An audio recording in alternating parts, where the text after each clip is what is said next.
ओम नमो भगवते वासुदेवाय। ओम नमो भगवते वासुदेवाय। ओम नमो भगवते वासुदेवाय। ओम नमो भगवते वासुदेवाय। ओम नमो भगवते वासुदेवाय।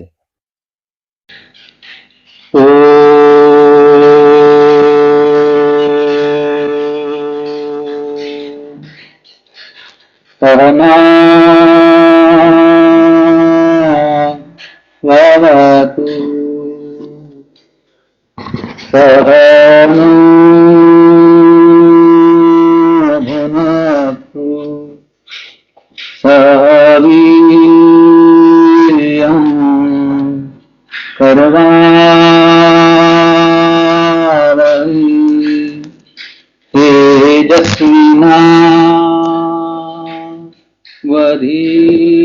तेजस्विनावधीतमस्तु मा विद्विषावहै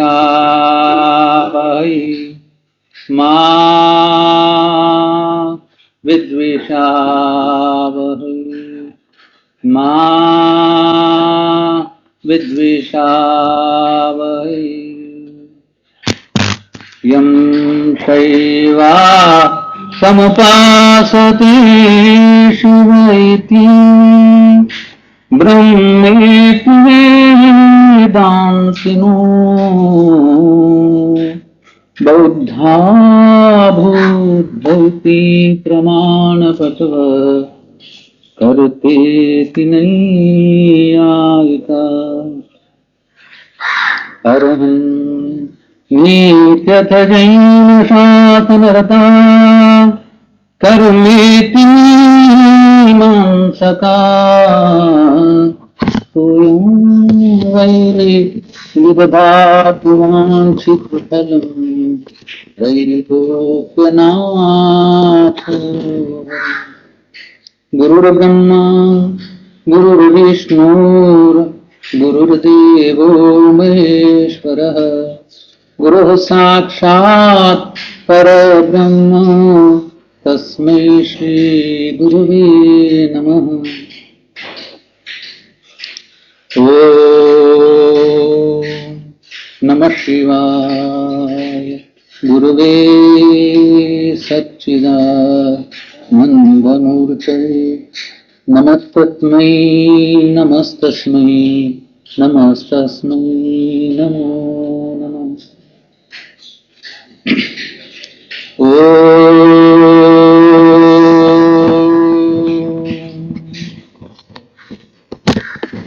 ततो मा सद्गमय तमसो मा ज्योतिर्गमय मृत्योर्मा अमृतं गमय।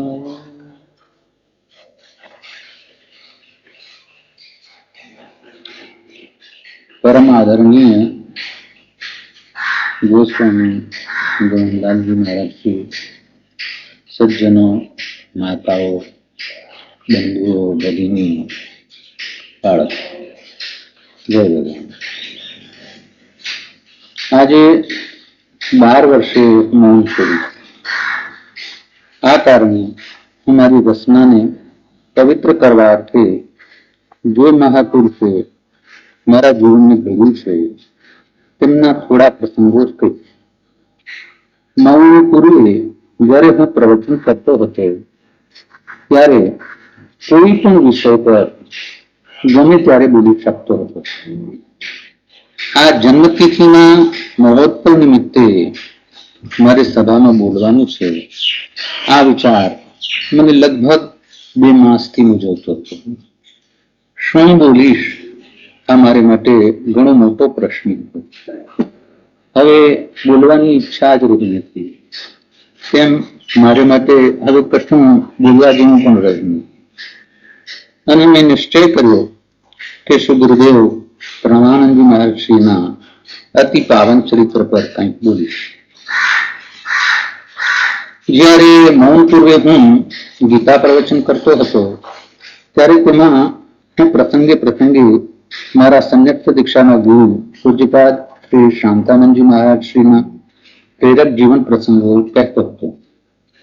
કિંતુ જેમણે મને યોગ દીક્ષા આપી છે તે શ્રી ગુરુદેવ પ્રાણાનંદજી મહારાજ શ્રીના પ્રેરક જીવન પ્રસંગો કહેતો ન હતો.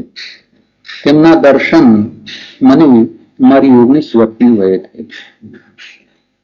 વૈષ્ણવ કુટુંબમાં મારો જન્મ થયો હતો. માતા પિતા દ્વારા મને ધાર્મિક સંસ્કારો તો મળેલા હતા. તેના જ પરિબળે હું ઈશ્વરોપાસના પ્રત્યે આકર્ષ થયો. હું મહત્વાકાંક્ષી હતો, પરંતુ મહત્વાકાંક્ષીમાં જે શક્તિ જોઈએ તે મારામાં ન હતી. બાળક હતો ત્યારથી મને મંત્ર જપ અને ધ્યાન પર અત્યંત પ્રીતિ. આમ હું ઉપાસના કર્યા કરતો હતો. ઈશ્વર સંબંધમાં મને ક્યારેય શંકા ઉદ્ભવી નથી.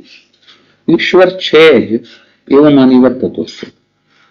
જે લોકો ઈશ્વર નથી એવો પ્રચાર કરે છે તે માર્ગ ભૂલેલા છે. તેમની દ્રષ્ટિ છેક જ સામાન્ય છે, એમાં સંશોધન નથી. હું સાધનની સાથે સંશોધન પણ કરતો હતો. સંશોધન એટલે આપણા સંપ્રદાયમાં જે સાધનોનો ઉપયોગ કરવામાં આવે છે તેના સંયત પ્રયોગો અને તેના પરિણામોની તુલના. હું સકામ ઉપાસક હતો એટલે ક્યારેક શ્રી પ્રભુજીને પ્રાર્થના પણ કરતો હતો કે મને અમુક આપો, અમુક આપો. હું 19 વર્ષની વયે મુંબઈ પહોંચ્યો. મને મારા નિષ્ફળ જીવન પર અત્યંત તિરસ્કાર ઉઠ્યો. મનમાં થયું કે આ જીવન છોડી દેવું જોઈએ.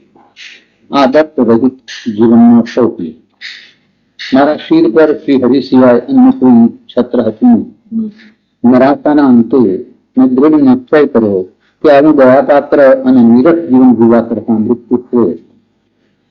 તે પૂર્વે મેં 4 વાર આત્મહત્યા કરવાના પ્રયાસો કરેલા, પરંતુ તેમાં મને સફળતા નહોતી મળી. જો કે આમ તો હું છેક નાનપણથી દૃઢ નિશ્ચયી છું, છતાં અણીના સમયે એવા સંજોગો ઉભા થતા કે મારાથી નિશ્ચય પાર પાડી શકાતો નથી. મુંબઈમાં આવ્યા પછી તો મેં દૃઢ નિશ્ચય જ કર્યો કે આત્મહત્યા કરીને જીવન સમાપ્ત કરવું. આરંભમાં હું શ્રી બાલકૃષ્ણની ઉપાસના કરતો હતો. બ્રાહ્મણ કુટુંબમાં જન્મ્યો હતો એટલે અરજીનું પવિત્ર ધારણ કર્યા પછી ગાયત્રી મંત્રનો જપ પણ કરતો હતો. મને બધા કુશળ અને બુદ્ધિમાન બાળક માનતા હતા. ભણવામાં હું 1લો નંબર હતો. હું વિદ્યાભ્યાસમાં સર્વથી સદાય આગળ રહું એ હેતુથી ઓમ સરસ્વતી નમઃ આ સરસ્વતી મંત્રનો નિત્ય નિરંતર જપ કરતો હતો. શક્તિની જ ઉપાસના સર્વશ્રેષ્ઠ ઉપાસના છે એવા સંસ્કાર મને એક વૃદ્ધ સજ્જને આપેલા. હું જયારે મુંબઈ ગયો હતો ત્યારે પણ શક્તિની ઉપાસના કરતો હતો. આમ છતાં તેની સાથે ગાયત્રી મંત્રનો જપ, કુટુંબમાં મળેલા શ્રી કૃષ્ણ મંત્રનો જપ તથા અન્ય મંત્રોનો પણ જપ કરતો. બુલેશ્વરમાં કબૂતરખાનું છે. તેની પાસે માતાજીનું એક નાનકડું મંદિર છે. હું ત્યાં રોજ રાતે આરતી વખતે જતો. તે જ રીતે માધવબાગમાં પણ જતો હતો. હું શક્તિનો ઉપાસક હોવાથી શ્રી લક્ષ્મીજીની ઘણી વધારે જોતો હતો અને પ્રાર્થના પણ એમની જ કરતો હતો. અંતમાં પિતા શ્રી નારાયણને પણ પ્રેમપૂર્વક પ્રણામ કરતો હતો. જે સજ્જને મને શક્તિની ઉપાસના ભણી દોરેલો તેમણે મને વારંવાર કહેલું કે ઈશ્વરની મા માનીને ભજવામાં જેટલી સરળતા છે તેટલી સરળતા અન્ય માન્યતાઓમાં નથી. તેમની એ વાત મને અત્યંત સાચી લાગેલી. જે દિવસે મેં નિશ્ચય કર્યો કે આજે આત્મહત્યા કરવી જ છે તે દિવસે હું ભુલેશ્વર માતાજીના મંદિરે દર્શન કરવા ગયો. આરતી થતી હતી. હું તેમાં ભયો.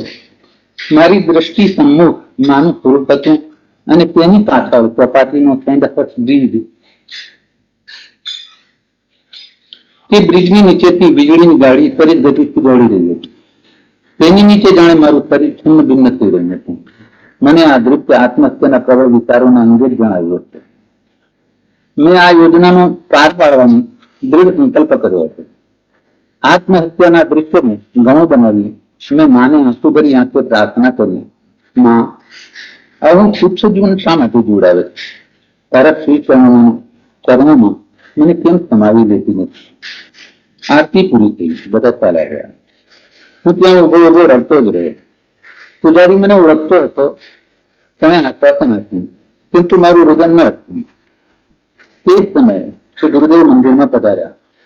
તેમની કમરે માત્ર એક ટુવાલ વીંટાળેલો હતો અને હાથમાં કમંડલ. આ અમારું પ્રથમ મિલન. તેમણે મારો હાથ ઝાલ્યો, મને છાતી સરતો ટાંક્યો, માથા પર વાત્સલ્ય ભરેલો હાથ ફેરવીને કહ્યું, બેટા ચલ મેરે સાથ. તેમના શેઠની પણ શબ્દોથી મને સાંત્વન મળ્યું. આશ્ચર્યની વાત તો એ હતી કે તેઓ તદ્દન અપરિચિત હોવા છતાં મારા અંતઃકરણમાં તેમની માટે અપાર આદર અને અતિ શ્રદ્ધા ઉપજ્યા. તેઓ મંદિરની બહાર નીકળ્યા. મેં પણ તેમની પાછળ પાછળ ચાલવા માંડ્યું. કબૂતર ખાના પાસેથી જે માર્ગ મોટા મંદિર પ્રતિ જાય છે તે માર્ગે ચાલતા એક બંધ દુકાન આવી. તેના આગળ ઝૂલતા ટાંટિયા કરતો અને મને પણ રસ્તાનો ઇશારો કર્યો.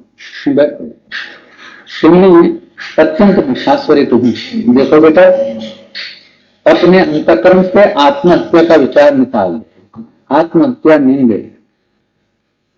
આ પૂર્વે મેં જેટલા પણ આશ્ચર્ય જોયું, સાંભળ્યા, અનુભવ્યા હતા, તેના કરતા આ આશ્ચર્ય અતિ વિલક્ષણ.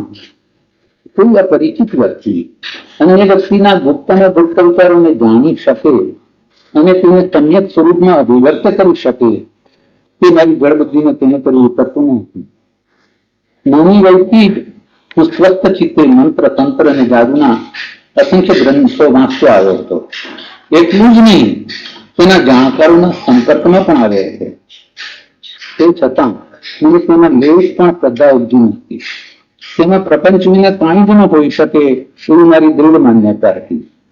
તો પણ હું તટસ્થ રહીને અન્યના પ્રયોગોને જોતો હતો અને ક્યારેક પ્રયોગો કરી ગ્રંથોની વાતોને કપી પણ જોતો હતો.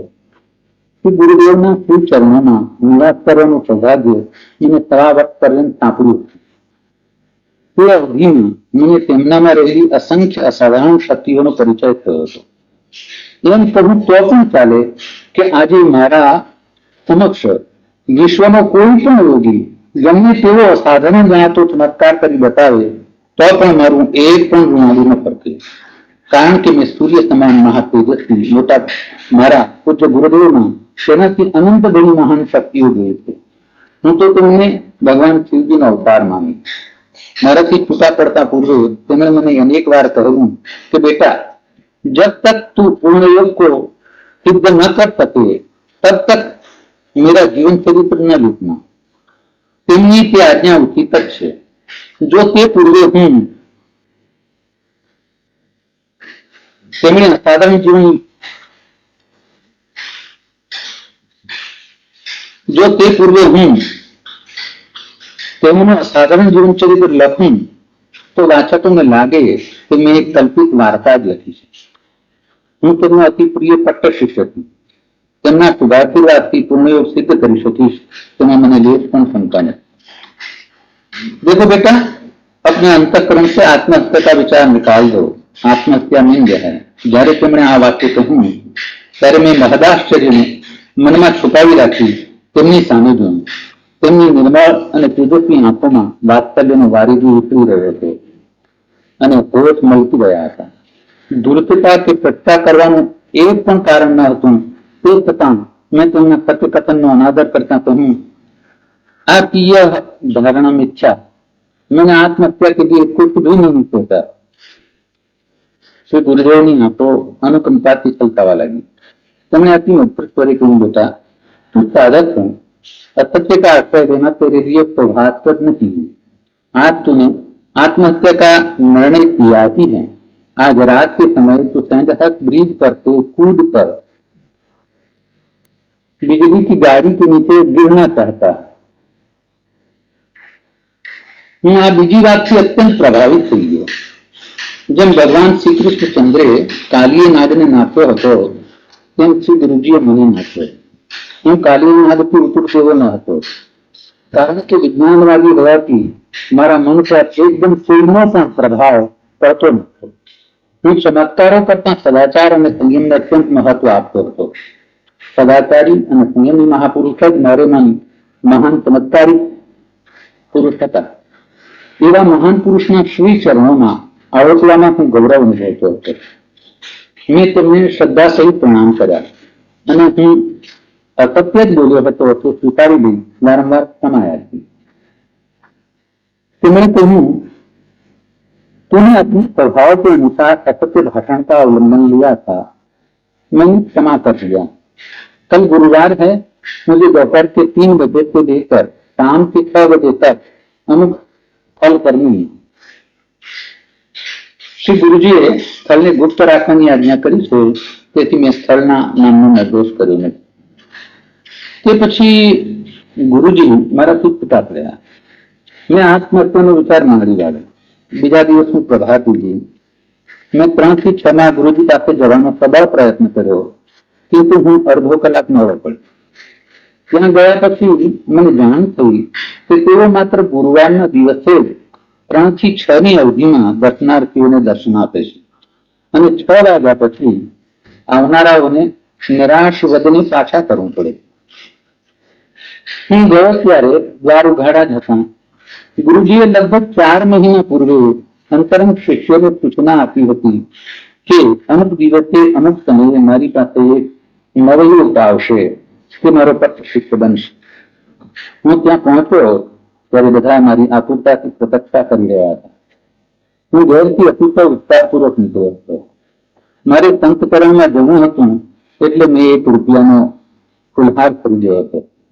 પુષ્પોની સુવાસ અત્યંત મીઠી અને મનને પ્રસન્ન કરી દે તેવી હતી. હું શ્રીમંતો ન હતો, આ કારણે મારે મને 1 રૂપિયાનો હાર ગુણ મૂલ્યવાન હતો. આગલી રાતના પ્રસંગથી મારા મનમાં ગુરુજી પ્રત્યે અત્યંત પૂજભાવ ઉપજ્યો હતો. ગુરુભાવ તો ઘણો મોડો બન્યો. કોઈને એકદમ ગુરુ માની લેવાની મારામાં ક્ષમતા જ નથી. આથી જ હું મને સત પ્રકૃતિનો માનતો આવ્યો. મારા એવા ઘણા ભોળા ભલા શિષ્ય શિષ્યાઓ છે કે જેમણે મને પ્રથમ મિલને ગુરુ પિતા કે ઈશ્વર માની લીધો છે. અનુભવ વિના કંઈ પણ ન માની લેવાનો મારો સ્વભાવ હોવાથી હું અપરિચિત વ્યક્તિઓને શંકાભરી દ્રષ્ટિથી જોતો નથી. તટસ્થ ભાવની સામાન્ય શ્રદ્ધા રાખીને તેમની સાથે વર્તું. પૂજ્ય ગુરુજી પ્રાય એક જ આસને ધ્યાનની સ્થિતિમાં બેસી રહેતા હતા. 15-20 અંતરંગ શિષ્યો તેમની સેવા કરતા હતા. તે સગા શ્રીમંતો હતા. ગુરુજી મૌન જ સેવતા. 2-3 દિવસે હિન્દીમાં 1-2 વાક્યો બોલતા. તેમની વાણી સાંભળવાનું સરળ ઉત્સુક રહેતા. તેમના આગમનને 6 મહિના થયા હતા.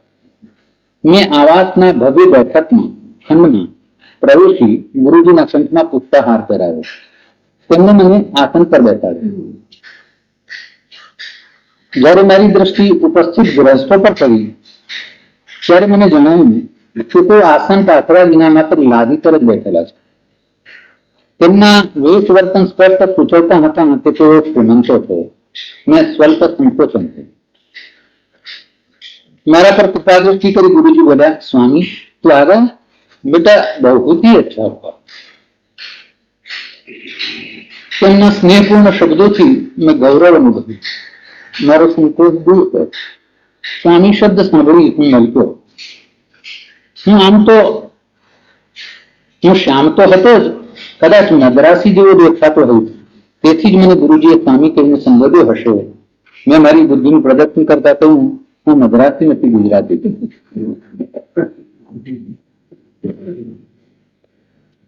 गुरुजी मलकता मुझसे कहूं, नहीं बेटा, मैंने तुझे मद्रासी समझकर स्वामी नहीं कहा है, किंतु भावी सन्यासी समझकर स्वामी कहा है. આ વાત મારા મનમાં નથી. મેં વિરોધ કરતા તો ક્ષમા કરજો. હું ભવિષ્યમાં સન્યાસી રહીશ એવું મને આજે જણાતું નથી. વર્તમાન જ ભવિષ્યનું સ્વરૂપ ધારણ કરે છે.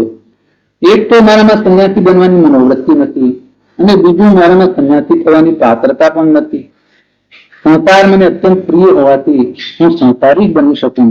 લૌકિક કામનાઓથી ભરેલા મારા મનની અવગણના કરીને જો હું સંન્યાસી બનું તો માત્ર નામનો જ સંન્યાસી બની શકું, સાચો સંન્યાસી નહીં. સંન્યાસીનું જીવન સંસારીના જીવન કરતા ઉચ્ચ કક્ષાનું છે તે સત્ય છે. તે છતાં સંસારીનું સામાન્ય જીવન મારી દ્રષ્ટિએ શ્રેષ્ઠ છે. સંન્યાસી પરાવલંબી અને શ્રમવિનાનું સંકુચિત જીવન જીવે છે. એવું જીવન જીવવા કરતા મને શ્રમજીવી બની જીવવું અધિક ગમે. અર્ધ બિડેલા નેત્રો ભૂમિ પર સ્થિર કરી ગુરુજી મારી વાત સાંભળી રહ્યા હતા. જ્યારે હું બોલતો બંધ થયો ત્યારે તેઓ બોલ્યા, हमारे यहाँ सन्यासी भिक्षा मांगते हैं यह सत्य है, किंतु प्यारे उनकी भिक्षा भीख नहीं अपितु लोक संग्रह गुप्त दान जो लोकतार्थी होते हैं उनका निर्मल चारित्र सदाचार का प्रत्यक्ष उदाहरण ही होता है. તે કાળે તો મને વાતનું રહસ્ય અવગત થયું ન હતું, કિંતુ હવે એનું રહસ્ય અવગત થયું છે એવું મને ભાસ થયા કરે છે.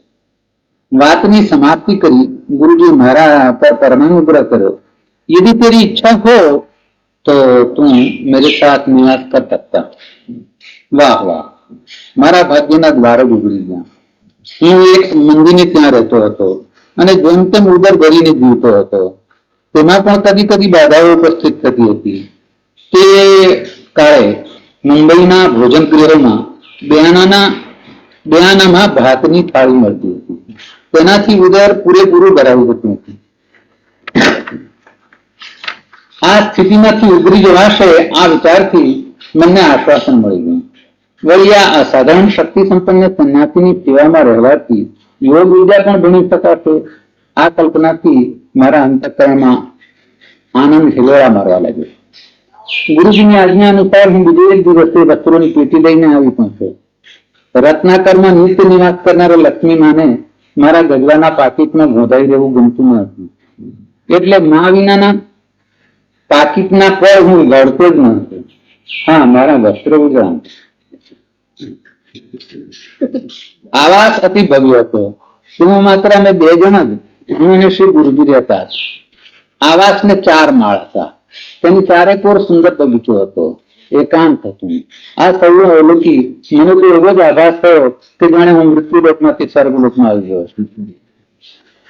ગુરુજી એકાંતમાં જ રહેતા હતા, છતાં તેમણે મને એકલાને અમુક સમય આવવાની આજ્ઞા કરી હતી. પ્રથમ દિવસે હું તેમના સાનિધ્યમાં બેઠો હતો. ઘડિયાળનો 11નો છેલ્લો ટકોરો વાગ્યો અને એક બેને ખંડમાં પ્રવેશ કર્યો. તેમણે ગુરુજીને પ્રાર્થના કરી, ગુરુદેવ, ભોજનનો સમય થયો છે, થાળીઓ પીરસી દીધી છે. ગુરુજી ઉભા થયા અને મને પણ ઉભા થવાનો સંકેત કર્યો. અમે 2 ખંડોને ઓળંગી ત્રીજા ખંડમાં પ્રવેશ્યા. હું મારા ભાગ્યની પ્રશંસા કરવામાં નિમગ્ન બની ગયો હતો. ખરેખર સાચા સંતનો સમાગમ અને તેમનો પરમ અનુગ્રહ અનેક જન્મો પછી જ કોઈ વિરલ વ્યક્તિને મળે છે.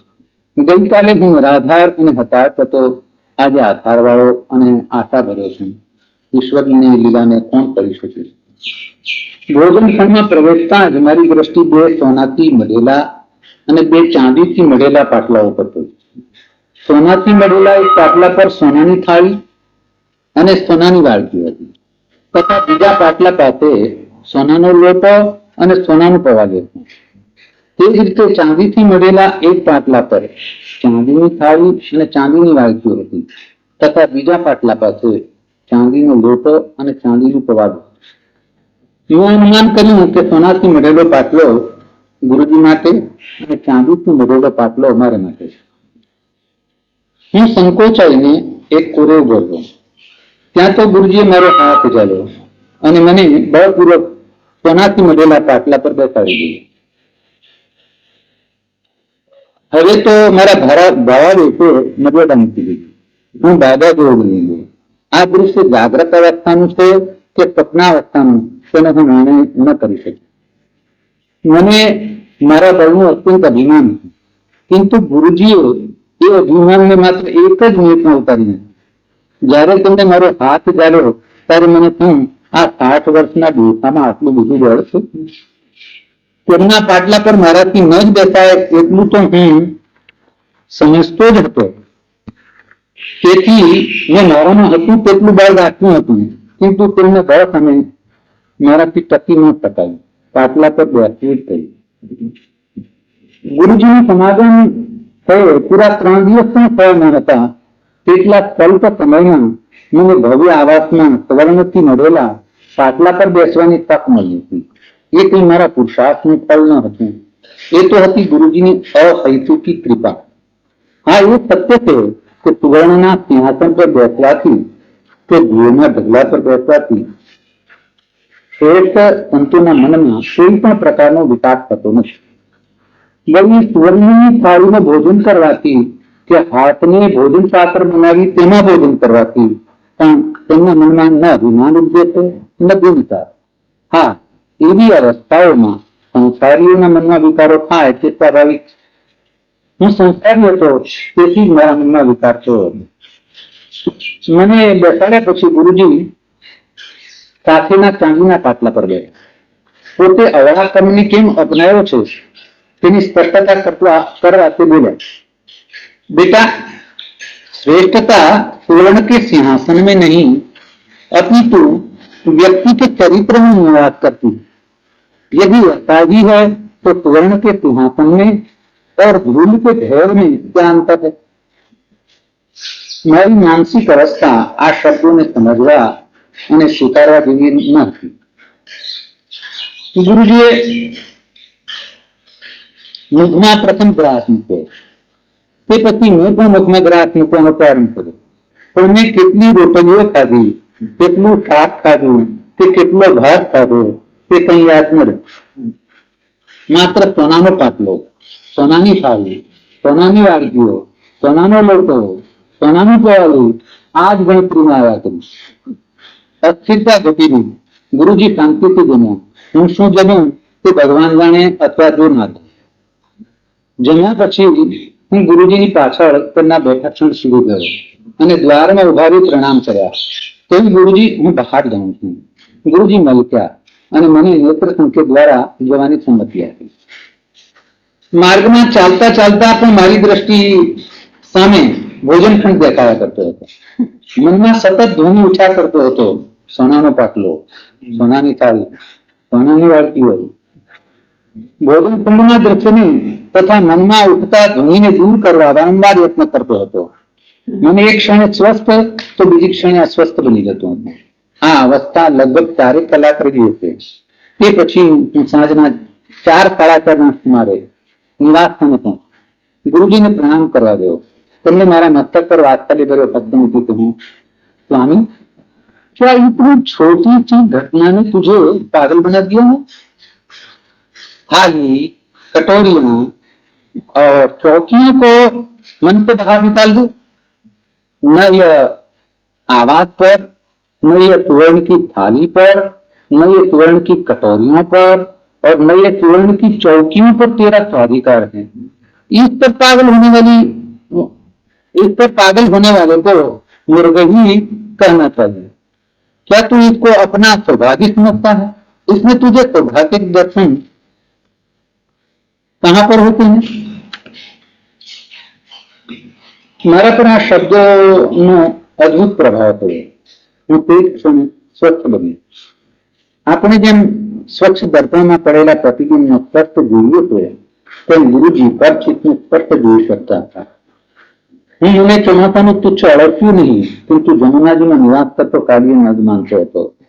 મારા મન પર પ્રભાવ સ્થાપિત કરવાનું કાર્ય અતિ કરતી નથી, છતાં ગુરુજીએ મને થોડી ક્ષણોમાં વશ કરી દીધો હતો.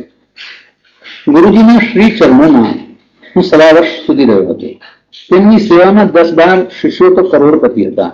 તે છતાં તેમનો અનુગ્રહ મારા જેવા રંગ પર ઉઠ્યો. એ તેમની મહત્તા હતી. કોઈની સાથે વાત ન કરનારા ગુરુજી મને કલાકો સુધી વેદો, ઉપનિષદો, યોગ ગ્રંથો, તંત્ર ગ્રંથો, પુરાણો, કાવ્યો અને સૂત્રોનો સાર સમજાવતા હતા. આવશ્યક યોગ પ્રક્રિયાઓ શીખવાડતા હતા. હું તેમનો લાડકવાયો હોવાથી આખો શિષ્ય સમાજ મને પૂજ્યભાવે વંદતો હતો અને મારી પ્રસન્નતાને તેમની પ્રસન્નતા માનતો હતો. ધનિકો પ્રત્યેનું મારું વર્તન જોઈ ગુરુજીએ મને એકાંતમાં એક બે વાત સૂચન કરી. स्वामी, यदि तू धनी या धनिकों के पीछे लग जाएगा तो तुझे अपार हानि उठानी पड़ेगी. तुझे अपने को ऊंचा उठाना है तो सदाचारी और संयमी बन. लक्ष्मी की लोलुपता तुझे अवनति की ओर घसीट ले जाएगी. બીજે દિવસે હું જયારે ગુરુજીની સાથે ભોજન ખંડમાં ગયો ત્યારે મેં ચારે ચાર બાટલા સોનાથી મઢેલા જોયા, તેમજ સગળા વાસણો પણ સોનાના જોયા. આ પરિવર્તન ગુરુજી ગઈકાલે પોતે ચાંદીથી મઢેલા પાટલા પર બેઠા હતા તેના કારણે કરવામાં આવ્યું છે. ધનિકોને ત્યાં આવા વૈભવોની શીખો. તે દિવસે મેં ગુરુ કૃપાથી કોઈ પણ પ્રકારનો ભાવાવેશ ન અનુભવ્યો, શાંતિથી જન્મ. પૂર્ણ વૈભવમાં રહ્યા છતાં પણ ગુરુજીનું મન અનાસક્ત હતું. તેઓ લૌકિક ઐશ્વર્યને ઐશ્વર્ય જ માનતા ન હતા. આ કારણે અનૈશ્વર્યથી તેમના મનમાં દીનતા ઉદ્ભવતી ન. આચિનોતી ચ શાસ્ત્રાર્થ માચારે પાપયેદપી સ્વયમાચરતે યસ્માદ આચાર્ય તેન ચોચ્યતે. આ વાયુગ્રામ એટલે જો શાસ્ત્રના અર્થને જાણી તેને સ્મૃતિમાં રાખતો હોય અને આચરણમાં ઉતારી અન્યને તક પ્રેરણા આપી આચરાવતો હોય તે આચાર્ય. ગુરુજી આવા આચાર્ય હતા. ગુરુજીની અનાસક્તિનો અથવા તેમના ઉત્કૃષ્ટ વૈરાગનો એક અવિસ્મરણીય પ્રસંગ કહેવાનું પ્રયોજન છોડી શકતો નથી. પોણા 2 વર્ષ મુંબઈનો નિવાસ કર્યા પછી ગુરુજીએ શિષ્યો પાસે વિદાય માંગી. આખો શિષ્ય સમાજ રડી પડ્યો. ધનથી સગું પ્રાપ્ત કરી શકનારા કરોડપતિ શિષ્યો આજે ધન દ્વારા ગુરુજીની સેવા પ્રાપ્ત ન કરી શક્યા. તેમની ધનની અટકતીનો પરિચય થયો. गुरुजी ने कहूं मैं कल रात बम्बई से प्रयाण करूं. मेरे साथ मात्र एक स्वामी रहेगा और कोई नहीं. स्टेशन पर किसी की भी उपस्थिति की आवश्यकता नहीं है. विदाय आपवा अर्थे कोई पण स्टेशन पर આવવાનું નથી. આ આજ્ઞા સાંભળી આખા શિષ્ય સમાજને આઘાત થયો. કિંતુ તે નિરંતર આજ્ઞા પાલનથી જ કહેવાયેલો હતો. એટલે તેને મૌન સેવ્યું. ન તો ચર્ચા કરી કે ન તો નિરાશા વ્યક્ત કરી. ગુરુજીએ 3જા વર્ગની 2 ટિકિટો ખરીદવાની આજ્ઞા કરી હતી. સર્વને સંપૂર્ણ પ્રતીતિ હતી કે તેમનો વિરાગ ખીચરો નથી. આ કારણે તે મનમાં પણ કોઈએ વિશેષ પ્રાર્થના ન કરી. પોણા 2 વર્ષ પૂર્વે જ્યારે તેમનું મુંબઈમાં શુભાગમન થયું હતું ત્યારે તેમની પાસે 2 અંગૂઠા, એક જોડી કૌપી અને એક કમંડલી હતા. તેઓ જ્યારે આજે વિદાય લઈ રહ્યા હતા ત્યારે પણ તેમની પાસે તે જ જૂના 2 અંગૂઠા, તે જ જૂની એક જોડી કૌપી અને કમંડલી હતા. તેમની સેવામાં અસંખ્ય કરોડપતિ શિષ્યો હોવા છતાં તેમણે કદી કોઈની પાસે કંઈ પણ માગ્યું નથી. તેમ કોઈએ માગ્યા વિના કંઈ આપ્યું હોય તો તે દીધું નથી. જાણે અપરિગ્રહ જ તેમનો સ્વભાવ હતો. હું તે વિરક્ત મહાપુરુષનો શિષ્ય છું. મારા શિષ્યોએ મને વર્ષો સુધી રેશમા વસ્ત્ર પહેરાવ્યા છે. જ્યારે કોઈ શિષ્ય મારે માટે કરેલીનું વસ્ત્ર લાવ્યો ત્યારે મારી આંખો ઉગળી. મેં એને સંબોધીને કહ્યું, અલ્યા મેં મને સંબોધીને કહ્યું, અલ્યા હું વિરક્ત ગુરુનો શિષ્ય છું. અવળે માર્ગે કેમ ચાલી રહ્યો છે? તું સંન્યાસી છે. 1 વર્ષ પછી તું 60 વર્ષનો થયું. હવે તને આ બધું ન શોભે. આજે ભારત દેશ દરિદ્ર અને દુઃખી છે. તેવા સમયે તું મોંઘા વસ્ત્રો પહેરે અને મોંઘી વસ્તુઓ વાપરે તે યોગ્ય નથી. જો તું દેશને સ્વકુટુંબ માનતો હોય તો તે જે સ્થિતિમાં છે તે સ્થિતિને અનુરૂપ જીવ. યોગોપાસનાની કેટલીક અનિવાર્ય બાધાઓને અંગે મારે આશ્રમ બંધાવવો પડ્યો છે. નહીં તો તેની મને આવશ્યકતા ન જાણ.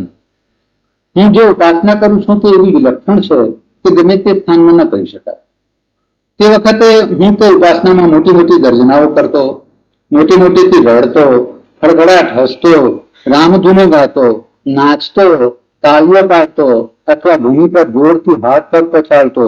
આ કાર્યક્રમ આગલી રાતના 3 વાગ્યાથી આરંભી બીજી રાતના 10 વાગ્યા સુધી ચાલ્યા કરતો. પાડોશીઓ ત્રાસી જતા.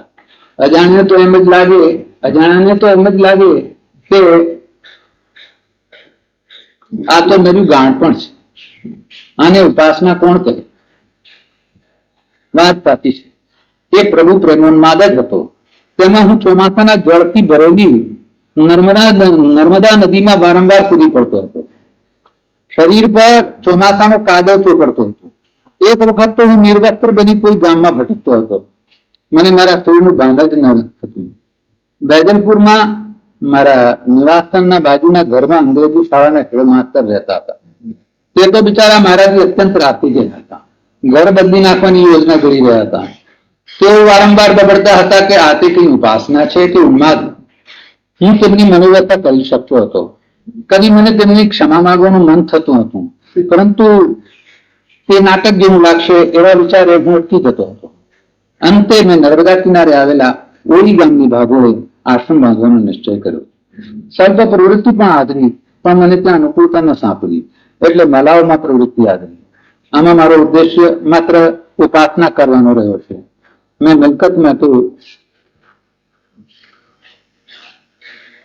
મિલકત સાથે સંબંધ રાખ્યો નથી. હું વિરક્ત છું કે તરત તે તો મારી સેવા કરનાર અંતરંગ શિષ્યો બનતા હશે. હું તો માત્ર એટલું જ કહી શકું કે હું સ્વકલ્યાણના ઉદ્દેશ્યથી પ્રામાણિકપણે વિરક્ત રહેવાનો જ આયાસ કર્યો છે. સત્ય વૃત્તાંતને પ્રસ્તુત કરવા અર્થે જ મેં વિષયાંતર કર્યું છે. એ તદર્થ ક્ષમા પ્રાર્થું છું. હું અને ગુરુજી સ્ટેશન પર આવ્યા. અમને મૂકવા માટે મોટર આવી હતી, কিন্তু તેમાં ડ્રાઈવર વિના બીજું કોઈ બેઠું ન હતું. અમે ગાડીમાં બેઠા. અમે જે ડબ્બામાં બેઠા હતા તે ડબ્બામાં અંધારું હતું. નિવાસસ્થાનમાંથી નીકળતી વેળાએ મારા ગુરુબંધુએ ગુરુજીની આજ્ઞા અનુસાર મથુરાની 2 ટિકિટો ખરીદી લાવી મારા હાથમાં મૂકી હતી. ગુરુજીએ મને પણ ભગવાનમાં પાઈ થઈ તો ન રાખવાની આજ્ઞા કરી હતી. તેઓ જ મારો ધનભંડાર હતા. આથી મને પૈસા વિના શું થશે એવી ચિંતા થતી ન હતી. ગુરુજીની આજ્ઞા શિષ્યમંડળ અત્યંત શ્રદ્ધાપૂર્વક પાળતું હતું. આવી સ્નેહભરી શિસ્ત મેં અન્ય કોઈ પણ આશ્રમમાં જોઈ નથી. ગુરુજીના શાંત વ્યક્તિત્વનો અદ્ભુત પ્રભાવ હતો. તેઓ જે ખંડમાં બિરાજતા હતા તે ખંડમાં કોઈ એકદમ પ્રવેશી શકતું નહીં. જો કે ગુરુજીનો કોઈને પણ કદી ભય લાગ્યો નથી. તથાપી અંતરનું શિષ્ય પણ વાત કરતા સંકોચ હતા. એટલું જ નહીં, એ આવાસમાં નિકટના 200-300 શિષ્યો એક સાથે આમ તેમ ફરતા અને બોલતા હતા. પરંતુ એટલી બધી સાવધાનીથી કે તેનો સહેજ પણ ધ્વનિ ગુરુજીના ખંડ સુધી પહોંચતો ન હશે.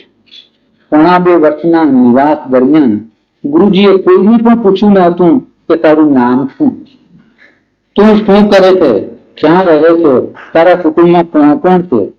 কিন্তু આશ્ચર્યની વાત એ હતી કે તેઓ જ્યારે પણ કોઈને બોલાવતા ત્યારે તેનું નામ લઈને જ બોલાવતા.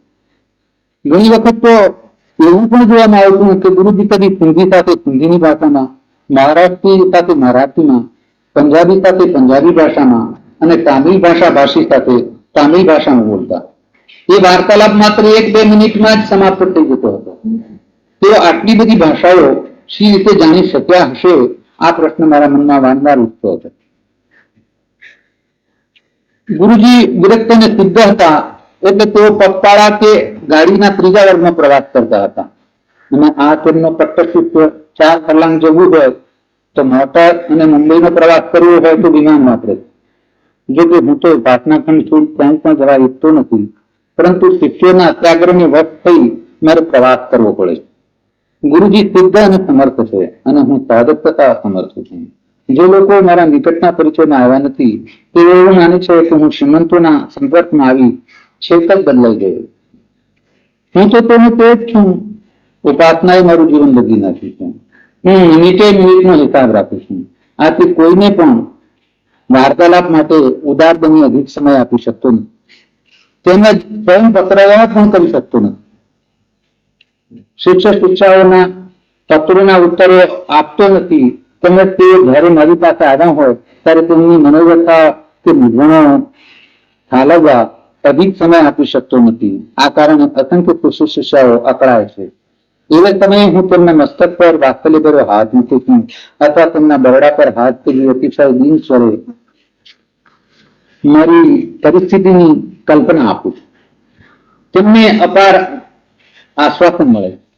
આ બધું મારે સમયના અભાવના કારણે જ કરવું પડે છે. મેં વિષયાંતર કરી આ વાત એટલા માટે કહી કે તમને મારા વિષમ વર્તનનું કારણ સમજાય. ગાડી ઉપડી અને અમારો પ્રવાસ આરંભાયો. હું બારી પાસે બેઠો હતો. અંધકારમાં ડૂબેલી સૃષ્ટિને જોવા માંગતો હતો અને ગુરુજી ધ્યાનમાં બેઠા. તેમની દૃષ્ટિમાં તો સમસ્ત સંસાર તકો ઉમી જતો. જન્મભૂમિની ઘટનાઓની માફા દ્વારા પ્રતિ એક પછી એક સ્ટેશનો આવ્યા અને ગયા. છેવટે મથુરા સ્ટેશન આવ્યું અને અમે ઉતર્યા. મથુરામાં પ્રવેશી સર્વપ્રથમ જમુના પાન કરી, તે પછી જમુના સ્નાન. એક ગ્રસ્તે અમને ભોજન અર્થે આમંત્ર્યા. અમે જમ્યા. તે પછી 3 દિવસમાં ગોકુળ, મથુરા અને વૃંદાવનની પરિક્રમાઓ પૂરી કરી. 5મા દિવસે પગપાળા દિલ્હી ભણી જવા નીકળ્યા. મથુરા અને દિલ્હીની વચમાં 90 માઇલનું અંતર છે એવું મને યાદ છે. અમે મધ્યાહના 12 વાગે 1 કલાકની વિશ્રાંતિ લીધી અને તે પછી ભૂખ્યા પેટે પાછી પદયાત્રા આરંભી. આ રીતે સતત ચાલતા અમે 3જે દિવસે નિઝામુદ્દીન સ્ટેશન આવી પહોંચ્યા. આ 3 દિવસમાં માગ્યા વિના એક વાર ભોજન મળ્યું. હું યુવાન હતો, મારામાં ચાલવાની શક્તિ તો હતી, কিন্তু આ રીતે રોજ 30 માઇલ સતત ચાલ્યો નતો. વળી આ પ્રવાસનો હેતુ શું છે તેની પણ મને જાણ ન હતી. આથી મનમાં લેશ પણ ઉત્સાહ ન હતો. વધારામાં મારા પગમાં ન જૂના કે નવા કહી શકાય તેવા ચંપલો હતા. એમાંને એકની પટ્ટી જોરથી ઠોકર વાગતા તૂટી ગઈ. ગજવામાં એક પણ પૈસો હતો નહીં, એટલે તેને દુરસ્ત પણ સી રીતે કરાવ્યું. તેમને થેલીમાં મૂકી ઉગાડો પગે ચાલતો હતો. પ્રવાસના આરંભના દિવસે મારા મનમાં ઊંડે ઊંડે એવું હતું કે આ ડોસા ચાલી ચાલીને કેટલું ચાલવાનું, પણ ચાલ્યા જ કર્યું. અને પ્રથમ દિવસે 30 માઇલ પૂરા કર્યા ત્યારે વૃદ્ધાવસ્થા વંદનીય અને મારી અવસ્થા નિંદનીય હતી. બીજે દિવસે પણ ગુરુજી 30 માઇલ ચાલશે એવી મારી ધારણા નથી, પણ જયારે તમને સતત ચાલવા માંડ્યું ત્યારે મને લાગ્યું કે આ ડોસાના પગ અસ્થિ માંસના નહીં પરંતુ લોઢાના બનેલા છે. મને મારું અભિમાન થાક લાગ્યો છે એવું કહેતા અટકાવતું હતું. વૃદ્ધાવસ્થાના બળને નમવા મારી વ્યવસ્થાનું બળ તૈયાર ન હતું. આ તો હું દાંત પીટી એક પણ શબ્દ બોલ્યા વિના ચાલ્યા કરતો હતો. 3જી દિવસે પણ ગુરુજી આગલા દિવસ જેટલું જ ચાલ્યા અને જયારે હું તાકીને લોટ થઈ ગયો ત્યારે મારાથી એક વૃક્ષ નીચે બેસી પડાયું અને મીઠેથી રડી પડ્યા. ગુરુજી ઉભા. મેં કીધું તારે મારાથી નહીં ચલાય. આમ છેક 3જે દિવસે મારા અભિમાનનો વજ્ર દુર્ગ અચાનક કળરળ ભૂસ કરતો તૂટી પડ્યો.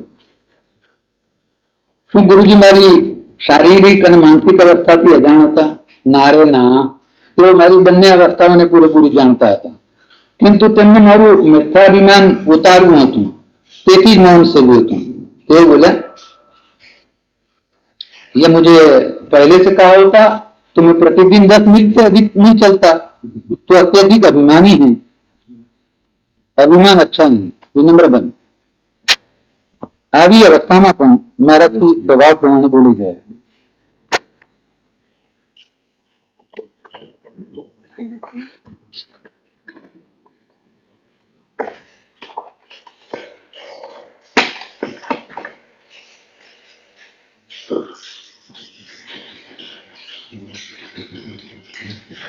આ વાત સીધી ભગવાનને કેવી ગઈ, મને નહીં. તેમણે જ મારા મસ્તિષ્કને અભિમાનની મોટી વખાર જેવું બનાવ્યું. ગુરુજીએ મારો ગાલ આંબળ્યો. હું મારા પગ દબાવવા બેસી ગયા. મને તેમનો સ્પર્શ અત્યંત પ્રિય લાગે. હું તેમનો બાળક જ હતો, અતિશય થાકી ગયો હતો. મનમાં તો મારા પગ ન દબાવશો એવું કહેવાની ઈચ્છા થતી હતી, પણ તેમના સ્પર્શથી મને અપાર સુખ થતું નથી. તેથી પગ ન દબાવશો એવું ના કહી શકે. તેમની મહાનતા અને અપાર દયા જોઈ હું રડવું પડ્યો. તેમને કેટલા સમય સુધી મારા પગ દબાયા તે મને યાદ નથી, પણ થોડા સમયમાં મારા પગમાં થતું કળતર બંધ થયું. મને સંસારમાં સર્વથી અધિક મેં ગુરુજી પાસેથી મળ્યો છે. હા, મને મારા શિષ્યો અત્યંત ચાહે છે. તે મારા નિયમો અને સમયો સાચવવા તનતોડ પ્રયત્નો કરે છે. તેમણે આ પ્રયત્નો 1-2 અઠવાડિયા કે 1-2 મહિના પૂરતા નથી કર્યા, પણ સતત 21 વર્ષ સુધી કર્યા છે. મારી યોગોપાસના તેમને લીધે સરળ બની શકી છે. મલાવ નિવાસીઓનો તો મારા પર નિશ્ચિત સ્નેહ છે. તે મારી પ્રસન્નતાને જ પોતાની પ્રસન્નતા માને છે. અહીંના 12 વર્ષના નિવાસ દરમિયાન